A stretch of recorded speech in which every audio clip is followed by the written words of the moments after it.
Hello everyone and welcome. Welcome to my channel, livelikeshar.com. I am very appreciative that you're here watching this video.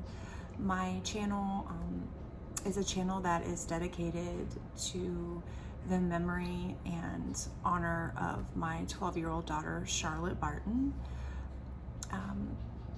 I'm on here today just to kind of do a little bit of a backstory video, as well as a bit of a storytelling session into my family and Charlotte's life specifically, with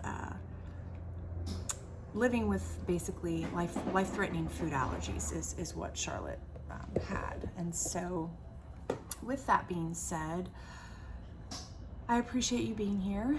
I never imagined in my whole life that I would be making a channel, making videos, informing and educating people about life-threatening food allergies. It's a very real and very scary thing that people live with. There are different levels and scopes, and as far as levels, I mean levels of severity in dealing with food allergies. Some people have food intolerances, some people have food allergies, some people have life-threatening food allergies that require immediate medical attention if there is exposure or an ingestion. So I appreciate you being here. This is something that I've been wanting to do. It's been hard to kind of muster up the strength to get on here and talk about this, because my daughter is not here. She is no longer with us, and that in itself has been very difficult and very life-altering and just incredibly devastating. And so, you know, my daughter Charlotte was a big advocate for herself when it came to her food allergies, and she wasn't shy about letting people know about them, and she wasn't shy about telling people and informing people and telling people, hey, get away, you've got peanut butter, or hey, you know, I need to check the ingredients, what's in that, and that type of thing. So this was very much a very real, very true part of Charlotte's everyday life. And this began with her starting basically at birth. When Charlotte was 5 weeks old, she broke out all over her body with eczema. I mean, it was everywhere. And so I raised some alarms, and we're like, okay, what's going on here? And it quickly became infected. I don't know if you've ever seen infected as eczema, but it can look a little scary, especially on a newborn baby. And so, all the while I was nursing Charlotte, I was eating things to help my body make milk, because I was having a problem keeping up my milk production for her. So I was eating all the things. I was eating eggs, I was eating peanut butter, I was drinking milk, I was eating almonds, and I was just really bulking up my protein and getting those nutrients and those foods that really can help a mom who needs those extra calories. And unbeknownst to me, it was really affecting Charlotte. She stopped gaining weight. Anyways, we ended up at the ER, and they were like, well, she needs to be admitted so we can kind of figure out what's going on. And that was, an incredibly scary time, because, got this little tiny baby, didn't really know what was happening. They did a number of tests to rule out serious diseases and things like that. And just kind of through a process of elimination and putting her on this special formula to see how she responded and everything, we came to realize and find out that she did in fact have food allergies. We didn't really know to what severity they were at that point, but she was in the hospital for at least a week.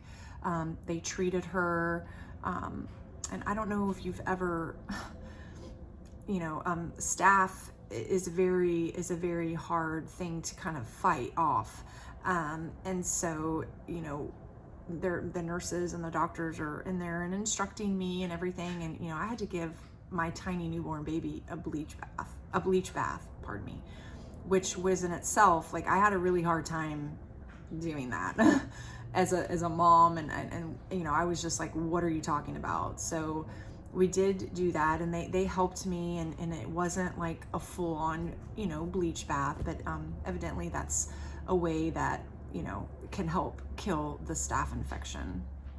So once she gets home and we get, we figure out what's going on, and she's on this special elemental formula that helped her to start gaining weight. And she did have another short hospital stay at 7 weeks, because it was really hard to, staph is a really hard thing to kind of maintain and control. And she did have some more spots that popped up, and they weren't as bad as the first bout of it, but they were still concerning. And so she did end up back at the hospital at about 7 weeks, and she only stayed for like maybe 3 or 4 days. It wasn't as long as the first time. So there, life began for us as a family with a food allergy baby. She was on this special formula for quite some time, and as we started to introduce things to her, we had to do it very slowly, one thing at a time. I mean, and that's what you do with a baby anyways. You kind of introduce things, one at a time.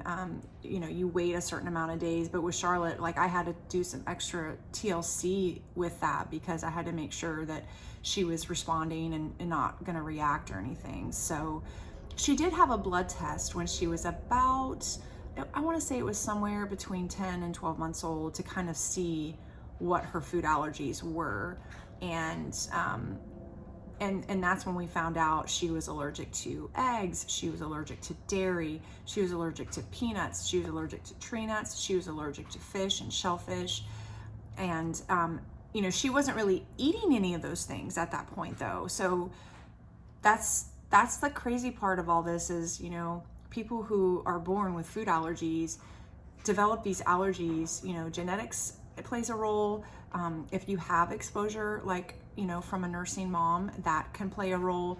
And so, the fact that somebody could be allergic to something they've never ingested is really crazy. It's crazy to think about. And so, but it is what it is. And we, full steam ahead, we, introduced solids to her little by little. And, when it came time for her to try, meat and things like that, we did that little by little. But the things that we knew she was allergic to, she never had. She practiced food avoidance from a very, very early on age.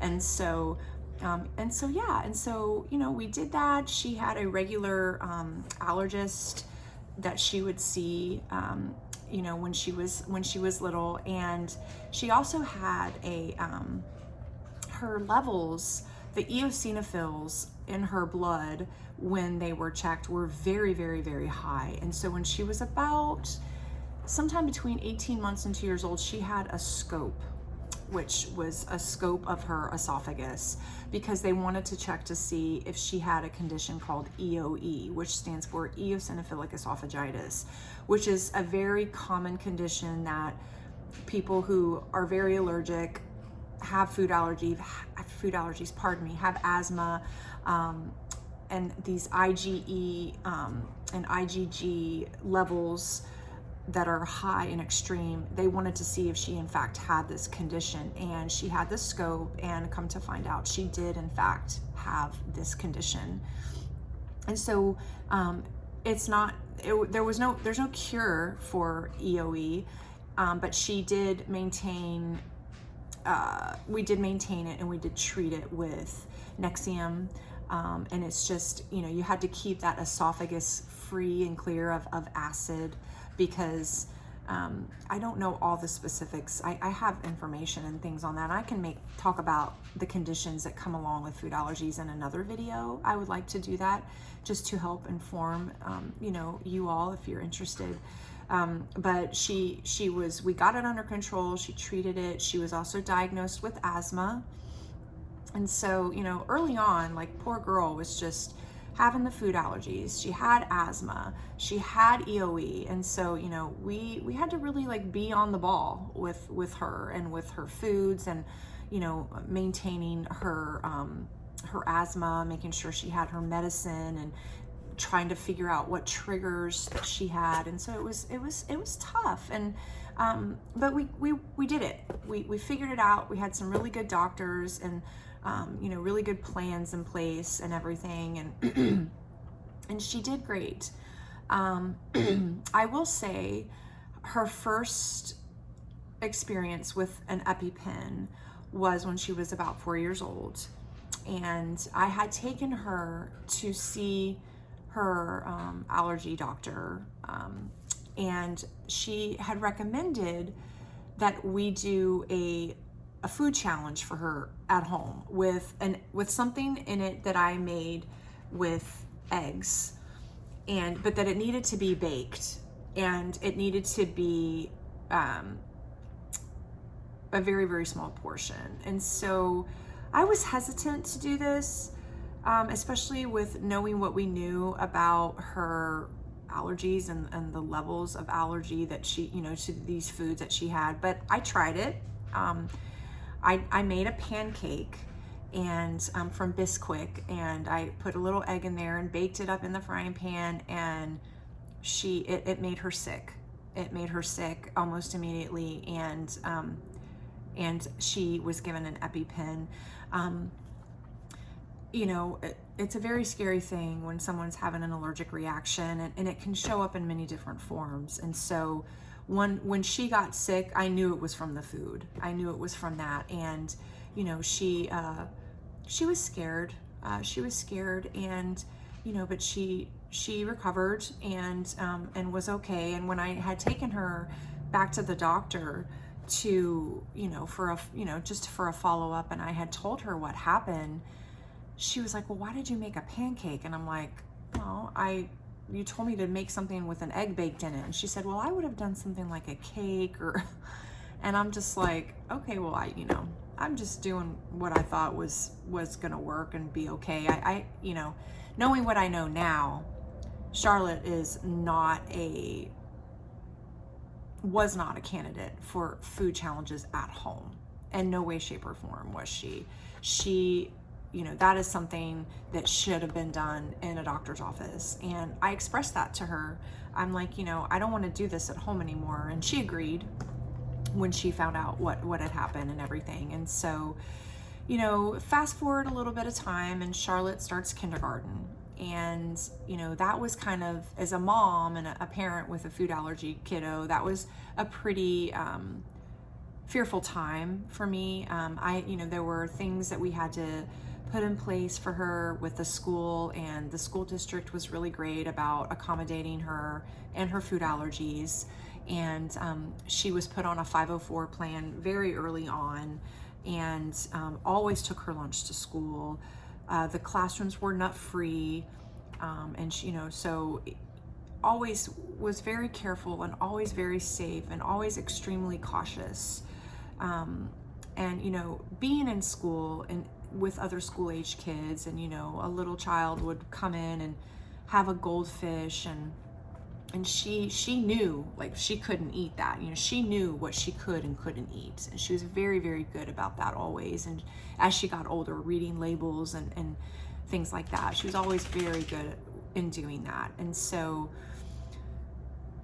yeah, never had any real issues at school with, in elementary school with, accidents or, cross-contamination or, just anything, somebody rubbing food on her or anything. And there were a couple instances where kids would tease and just, think she was just being dramatic and things like that. And that did bother Charlotte, because, you know, she just wanted to be taken seriously, and she wasn't being dramatic. I mean, her food allergies were life-threatening, and so, you know, but you do what you got to do. You put one foot in front of the other every day, and that's what Charlotte did. And, you know, she was sick a lot in elementary school. She was sick a lot. Everything that like came around, she caught.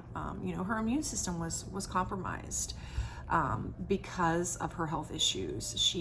She struggled with, you know, illness and things like that quite frequently. You know, she was the only one who would get the flu in the house. You know, knock on wood. I mean, I did so many things to try to contain and not spread, you know, sickness and things when my kids were small. So we did our best, and you know, it was just, like I said, one foot in front of the other. And so Charlotte went to elementary school from kindergarten until 4th grade, and the house that we had lived in at that time.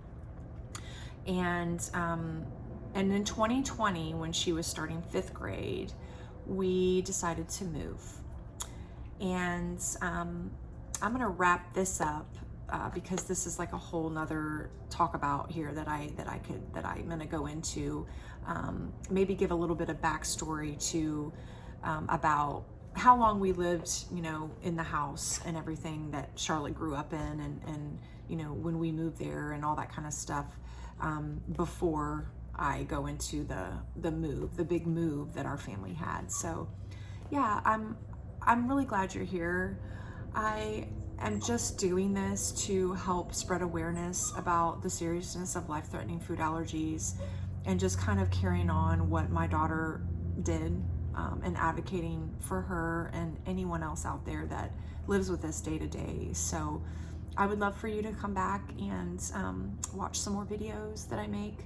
I'm trying to get a foundation or, you know, a nonprofit going in the future to help honor Charlotte and her memory, and to continue to educate people. And so, yeah, that's it. I would love for you to come back and tune in for more. I hope you all have a wonderful day, and God bless.